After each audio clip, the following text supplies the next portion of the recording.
महाराष्ट्र में इसी साल विधानसभा का चुनाव होने वाला है, लेकिन महाराष्ट्र के राजनीति में अभी से उथल पुथल तेज हो गई है।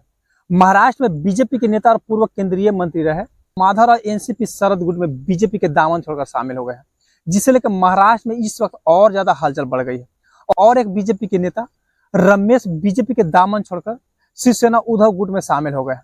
शिवसेना उद्धव गुट के प्रमुख उद्धव ठाकरे ने रमेश को अपने पार्टी में सदस्यता दिलाई है। हालांकि जैसे ही शिवसेना उद्धव गुट में रमेश फिर से वापस शामिल हुए, वैसे ही उनके विधानसभा क्षेत्र में बम पड़ाका छोड़कर जनता खूब खुशियां मनाई है। हालांकि अब महाराष्ट्र की जनता भी समझ चुकी है कि असली शिवसेना कौन है, इसलिए तो वापस शिवसेना ज्वाइन करने पर बम पटाखा छोड़कर स्वागत कर रहे हैं। रमेश एक बार फिर से शिवसेना उद्धव गुट में शामिल हो चुके हैं।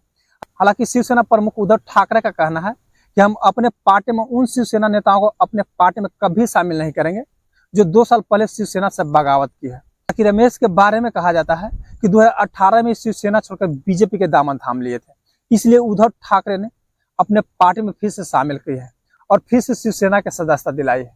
तो इस तरह से महाराष्ट्र में भी इस समय काफी उथल पुथल राजनीति में देखने को मिल रहा है। बीजेपी के कई ऐसे नेता हैं जो कि इस समय बीजेपी को छोड़कर, हालांकि इस समय महाराष्ट्र के राजनीति में काफी उथल पुथल देखने को मिल रहा है, क्योंकि बीजेपी के कई ऐसे नेता हैं जो कि बीजेपी के दामन छोड़कर किसी दूसरे का पार्टी के दामन थाम ले रहे हैं।